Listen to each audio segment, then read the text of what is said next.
Yo, welcome to the first episode of the Otis Julius Show. I'm your host, Otis Julius. We're based here out of the Otis Julius headquarters here in Los Angeles, California. Thanks for tuning in and watching. If you're new here, don't know who I am, don't know what this is, I'm a family-friendly, punk-inspired hip-hop artist. I'm from Caldwell, Idaho. I now live in Los Angeles, California. I've wanted to do some sort of like a podcast or something like that for the past, while. And today I decided I'm going to make my own show. What that looks like, I'm not entirely sure yet. I do know I don't want it to be an hour. I know I don't really listen to podcasts, so I want something short and easy for people to listen to. So, that's about me. Episode 1 is brought to you by Cyber Skull Media. 3 dudes reviewing underground music, independent music, major label music, movies, TVs. 3 dudes having a good time. I know these dudes from Nebraska. They might live in Iowa. I'm not entirely sure, but that's what this episode is sponsored by, Cyber Skull Media. Go check them out. They're doing really cool things on their YouTube channel. That being said, if you're watching this right now, please drop a comment. Let me know that you're watching it. I need this thing to grow for me to continue to do it. So drop a comment, and then at the end of the episode, please shoot me a message or comment again. Tell me what you liked about it, what you didn't like, and please let me know what you would like me to cover in the future. Please, please, please like and comment. I really appreciate it. Also, right now, I am dedicating 10 episodes. I'm going to do this for 10 weeks. And then after the 10 weeks, I'm going to reassess and see if I want to do more or if it was a 10-week run and that's it. So you guys have 10 weeks to make me decide whether I want to do this again or not. One of the reasons I wanted to do this is I've got this story from my life of touring that I'd really like to share with you guys. I've wanted to share it on podcasts or interviews and just haven't found the right platform. It's something that's crazy. Probably one of the wildest things that I've ever done or experienced on tour. And I'm saving it for episode 10. Episode 10 is going to be where I reveal this story that I'm really excited about. I'll probably talk a little bit about it through these next 9 episodes. But you guys stay engaged, stay with me, 10 episodes. And on episode 10, I'll tell you guys what I think is a really cool story. Let's get into today. Episode 1, season 1. The Otis Show, or the Otis Julius Show. I don't know, what should we call it? Let's dive into episode 1. So when I thought about putting together this show, I was like, I just want to have a few different cool segments that I can put together this content and talk about what's going on with me, what's going on around me, and stuff like that. So our first segment is called Otis News. What's going on with me? So as most of you know, I'm getting ready to go on tour with Chris Webby. It's going to be the biggest tour I've done in my career. Not the longest, not length, but attendance-wise, it's going to be insanely cool. I've never done something to this scale. The Chris Webby tour is going to be super rad. Can't wait for it. That being said, some other fun things. New music on the way. I'm working on a new single right now. It should be out before tour. New music on the way. And then I've got 2 concepts for music videos right now, and I can't give you a date on those. They're concepts I want to put into real life action, and we'll see what I can make happen. But that's Otis News. Things have been really busy around here for me, just prepping for this tour. Like I said, it's a scale larger than anything I've ever done. I don't really know how to plan as far as merchandise-wise goes, because I don't want to end up short and miss out on potential income. And then I also don't want to end up with too much and have like totes and totes and totes of merch in my living room. And I don't think my wife would be cool with that either. So, trying to figure out numbers and how to plan for this tour appropriately has really been driving me crazy. And I think I just about got it figured out. So, I'm pretty stoked about that. So one of the things that's super interesting, and I've noticed people kind of all around the country are kind of surprised and interested in me and how I do what I do with this success level, because I have such a small online following. People are surprised that I can do what I do successfully without having hundreds of thousands of followers. And a couple things I wanted to share with people, whether they are small business owners or musicians or people trying to start a cool artistic thing, whatever that looks like, are a couple tips that have worked for me. So I'm going to do a weekly segment, and it's going to be branding tips and then touring tips. One of the reasons I've been able to find the success that I've had is due to my branding. And the number one tip I would give for anybody who's looking to start something is make sure you are easily findable, easily accessible online. We live in this digital world, and I don't know how many people I run into that are like, yo, check this out on Instagram, and then they give me like their handle and it's got like misspellings and like weird punctuation. It's just not easily searchable. You should be able to search Otis Julius, and that'll be the first thing that comes up. So for branding, my number one tip would be make sure you are easily accessible online. All right, now let's talk about touring. When I first started touring, I was like booking everything myself, managing everything myself, doing everything myself, super DIY. As I've evolved, now I work with Nice Enough Entertainment, who books probably like 70% of my shows would be my guess, maybe a little bit more. I'm not sure what the percentage is, but he does a lot of the booking for me, which is super rad. And one of the things that's been consistent through booking for myself and booking with other people, etc., is communication. Communication in touring is so important. Whether you're communicating with booking agents or promoters or even your crew that you have that night, everything breaks down to simple, good communication. And that is one thing that has really helped me take the next level, was just being a good communicator. I don't know how many times people tell me like, whoa, like, thank you for telling me that, or like, you're a really good communicator. And that way expectations are set. There's way less reason for people to get upset, be confused, whatever that looks like. So yeah, one of my big tips would be communication. Tune in next time for more branding and touring tips from Otis. All right, let's get into a lyric breakdown. One thing that I really wanted to do was get into breaking down lyrics. What I'm going to do is break down a bunch of my lyrics. So let's get into a lyrical breakdown. Today we're going to be covering Work Hard, Play Hard off of my newest album, If I Can Do It, Then You Can Do It. We're going to go over the first verse and just kind of talk about what was going on in my mind while I was writing that. Work hard, play hard, be free. Work hard, play hard. That's me. I've been doubling my money, dump it back into myself. I ain't living like I got it, trying to generate some wealth. Searching for my six figure, made it halfway, then I fell. I ain't quitting though, and trust me when I get it, you can tell. I've been hustling legally, it's a thing of pure beauty. I've been getting this money in a way they can't stop me. I've been working my magic, and you can call me Houdini. Don't call me John Cena. It's time for all y'all to see me. Don't get it twisted though, cause I ain't rich yet. Just figured how to live without a paycheck. So what's next? Some more success. I'ma double down again, fat boy 4X. All right, verse 1 of the song, let's dive into it. I've been doubling my money, dump it back into myself. I ain't living like I got it, trying to generate some wealth.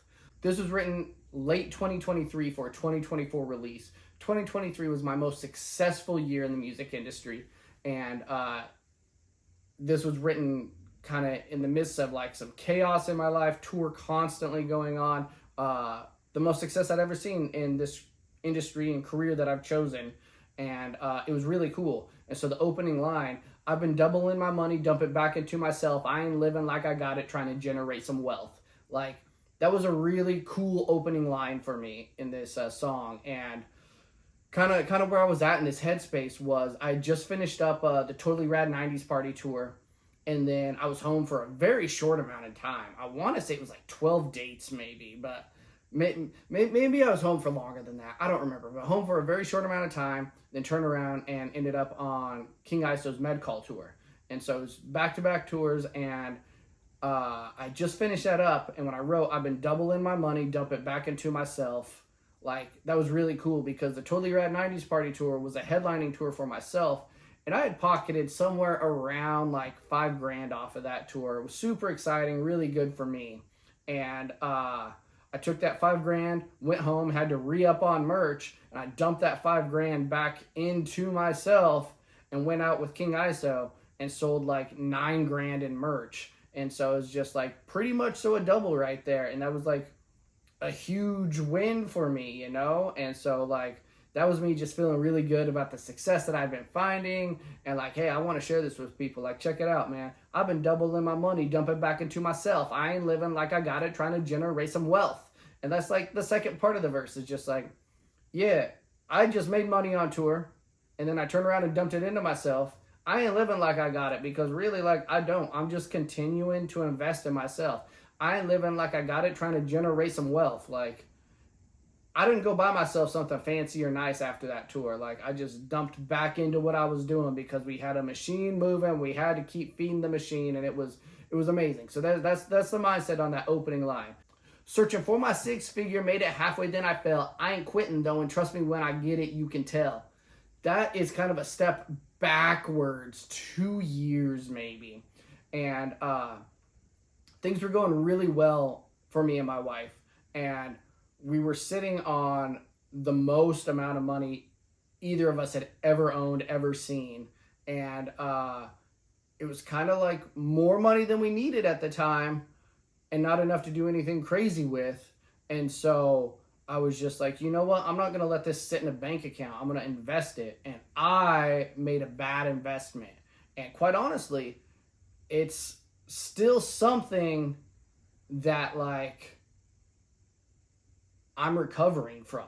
Like, I'm still trying to figure out how to get out of this. I did a bad job investing. I feel really bad about it, but like I wanted to write that and put that into my music. So I wrote, searching for that six figure, made it halfway, then I fell. I ain't quitting though, and trust me, when I get it, you can tell. And it's just like, yeah, we were close to having six figures. Well, we were halfway to having six figures in the bank account, which is crazy for somebody like me. I come from like, not that, you know?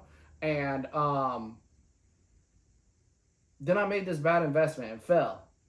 It's like, man, I ain't quitting though. Like, no, I brushed off, got up, hit the road again, and, you know, we're slowly figuring it out, trying to get this figured out and take care of it. But I wanted to be real and put that in my music, you know. A lot of rappers talking about money in their music, and like, yeah, I want to talk about money too, and I want to talk about it in a real sense for me. So, searching for that six figure, made it halfway, then I fell. I ain't quitting though, and trust me, when I get it, you can tell.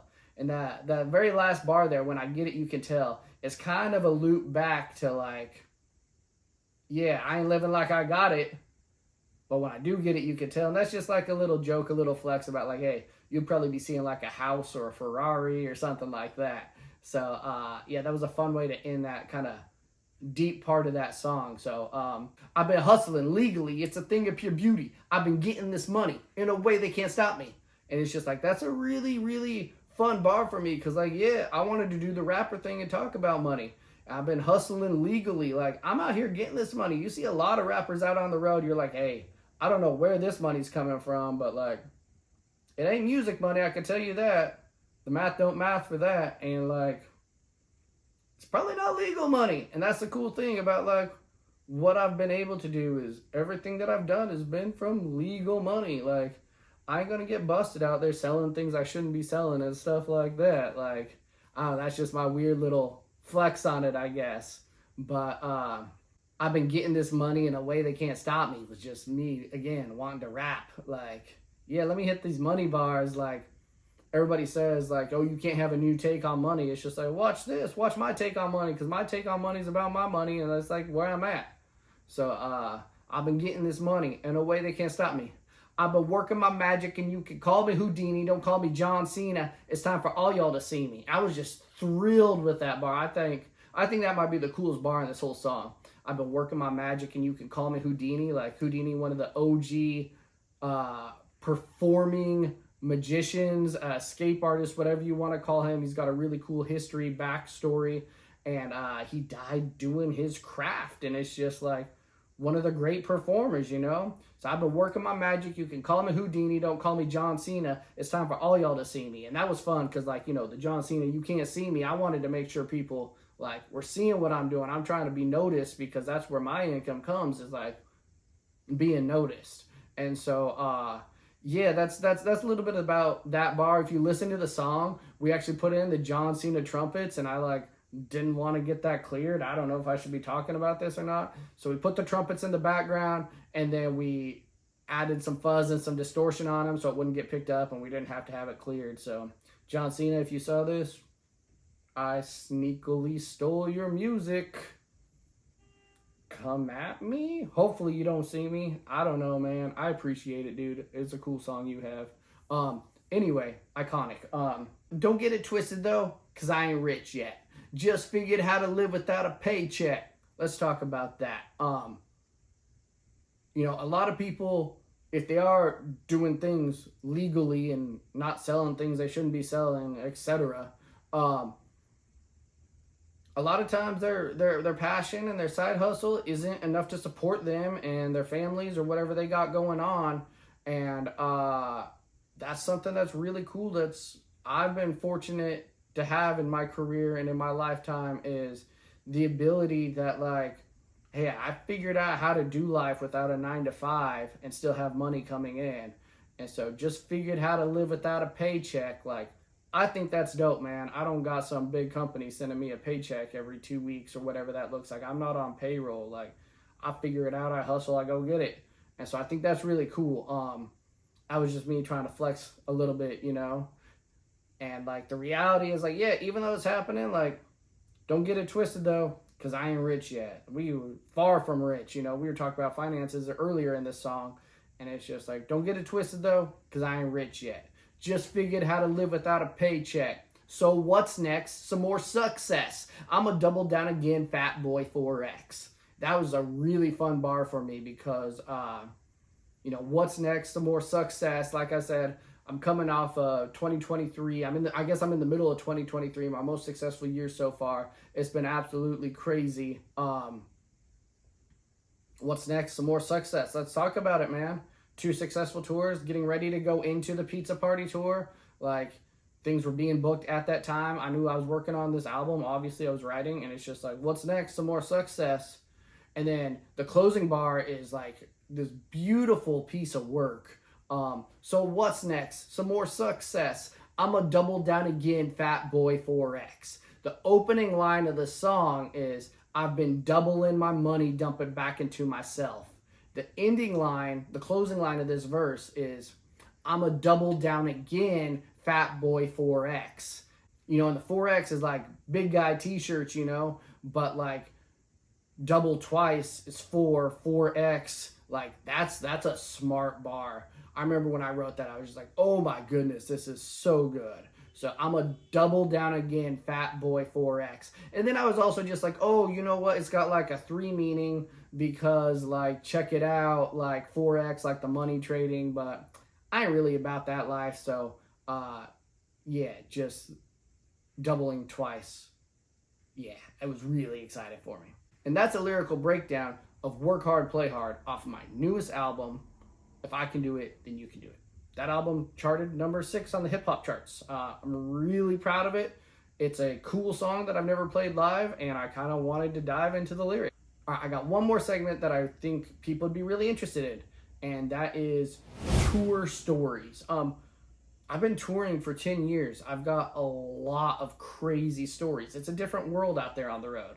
And a lot of these stories I think are pretty funny, and sometimes they're pretty funny at the expense of other people.